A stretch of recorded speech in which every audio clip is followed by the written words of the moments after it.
नाजरीन, हमारे YouTube channel आगमऊ में आपका खैर मकदम है। मैं हूं नौशाद अंसारी। आदाब नाजरीन, होली के रोज़ शहर के रोज़ावा कौड़ी बिल्डिंग के पास ऑल इंडिया यूथ फेडरेशन की जानिब से एक स्टाल लगाकर हिंदू मुस्लिम दोनों तबकात के लोगों को गुलाब पेश करके मुल्क के अंदर प्यार और मोहब्बत के पैगाम को आम करने की कोशिश की गई, क्योंकि आज पूरे हिंदुस्तान में नफ़रत का माहौल है और ऐसे में त्योहारों का सारा मज़ा फीका हो जाता है। इसलिए हिंदू मुस्लिम सिख ईसाई के दरमियान नफ़रत को तर्क करने और प्यार और मोहब्बत के पैगाम को आम करने की गरज से स्टाल लगाया गया है।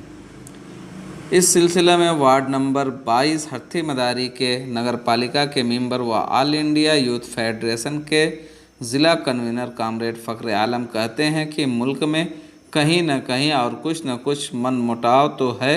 जिस तरह से त्यौहार पहले मनाए जाते थे वो आज नहीं है।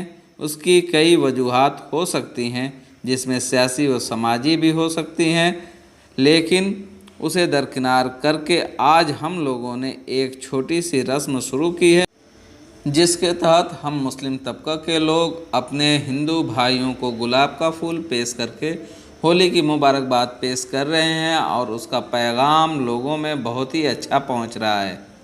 और हमारी ख्वाहिश है कि यह रस्म इसी तरह मुसलसल जारी रहे और जो भी हमारे दरमियान आपसी इख्तलाफात हों वो दूर हो जाएं।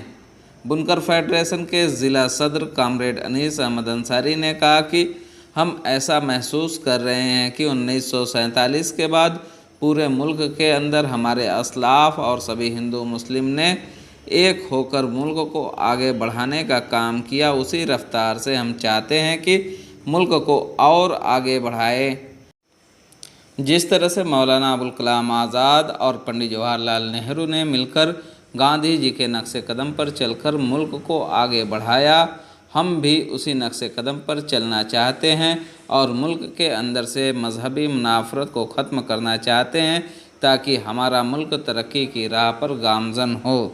आइए नाज़रीन, आपको पूरी तफसीलात दिखाते हैं और सुनाते हैं, लेकिन इससे पहले हम आपसे ये अपील करना चाहते हैं कि आपने हमारे यूट्यूब चैनल आग मऊ को अगर सब्सक्राइब नहीं किया है तो अभी सब्सक्राइब कर लें और लाइक कमेंट शेयर करना न भूलें।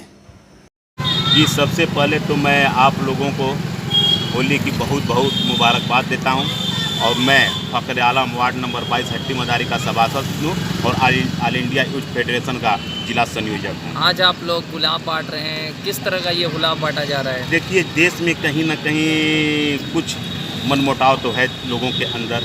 जो त्यौहार पहले मनाया जाता था वो उमंग नहीं है।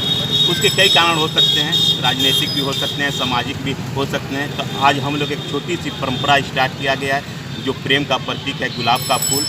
उसके हम लोग मुस्लिम समाज के लोग अपने हिंदू भाइयों को ये प्रेम का प्रतीक गुलाब का फूल उन लोगों को भेंट कर रहे हैं और उन लोगों को मुबारकबाद दे रहे हैं। और ये बहुत ही अच्छा ये संदेश जा रहा है लोगों के अंदर। और ये परंपरा हम लोग चाहते हैं कि परंपरा बराबर ये कायम रहे और जो भी आपसी इख्तलाफात हो उससे दूर हो। यानी ये पहला वर्ष है जो आप लोग होली के अवसर पे हिंदू समाज के लोगों को आप गुलाब वितरण कर रहे हैं? जी, ये पहला है, लेकिन ये लास्ट नहीं होगा। मतलब आगे भी ये अभियान चलाएंगे? जी, और ये व्यापक तरीके से इसको अभियान चलाया जाएगा और जो भी थोड़ा बहुत मनमुटाव हो उसके लिए हम लोग काम करेंगे। मैं कामरेड अनीस अंसारी, बुनकर फेडरेशन का जिला अध्यक्ष, और इस शहर में रहकर मैं बुनकरों के लिए काम करता हूँ। इस शहर में मैं छोटा सा व्यापारी भी हूँ। शहर की समस्या के लिए हमेशा हम लोग हिंदू मुस्लिम एकता के लिए काम करते हैं।